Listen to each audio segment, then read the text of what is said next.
It won't matter when you leave this earth what kind of car you drove in, what size house you lived in, how much money you have in the bank.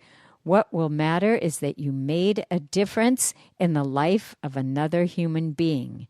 Today's the day, whether it's your father, your children, the women, men, and children in your local shelter, you can make that difference with a smile and a hello. It's easy as pie, doesn't cost a thing, and you will feel the richest you ever have because you can't put a price on love, and hugs are always free. In the words of Hamilton, quote, "Talk less, smile more."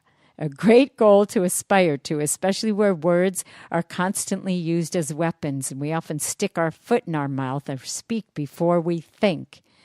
Remember, think, Think.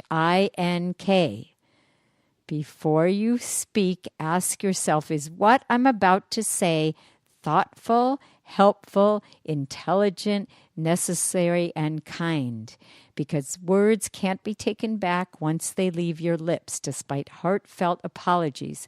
The damage is already done. How many of us actually pause to think or pause before we speak?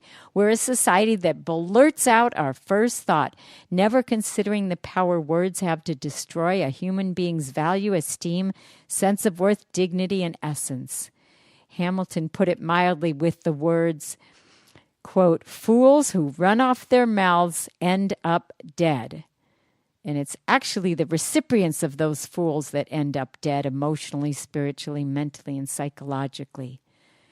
And if you're living with a rager, a verbal abuser, or you are a rager or verbal abuser, recognizing that the anger is only a symptom, not the source. The source is from deeper issues.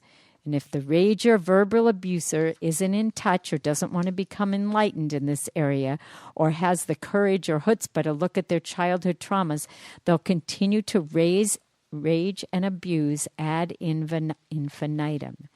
You can't change them. They won't change.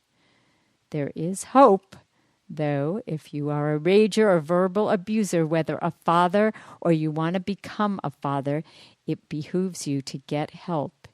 If not for those who are on the receiving end, please get out fast.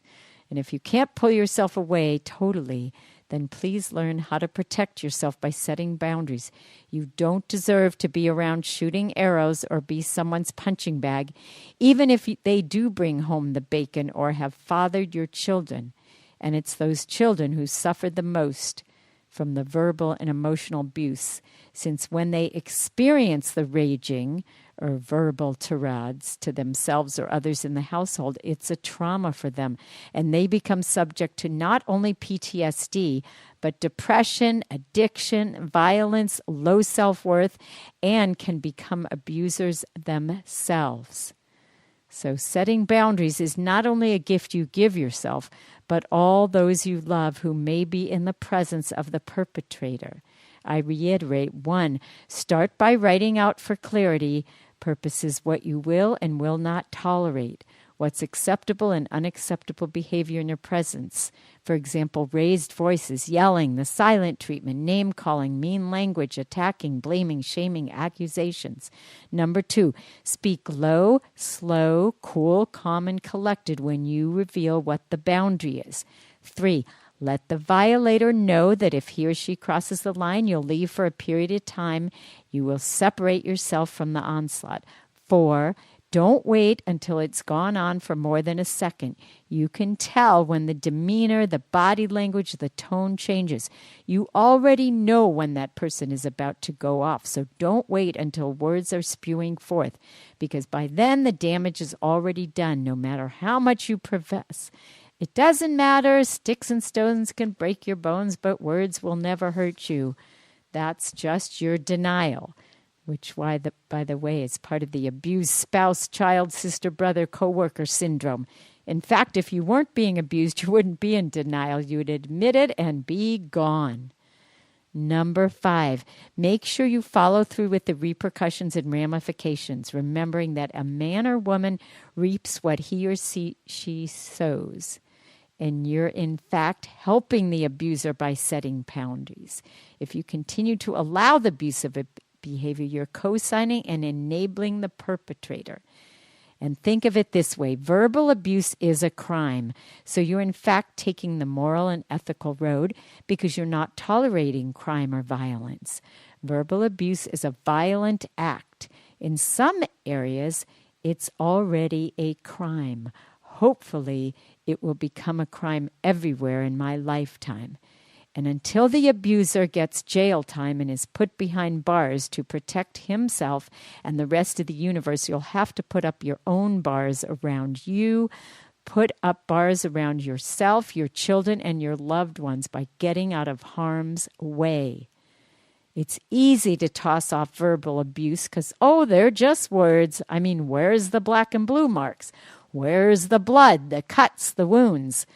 Well, verbal abuse creates biopsychological wounds. They are wounds that never heal. Contrary to physical wounds, they go deeper than a cut, than a scratch, than a black and blue mark.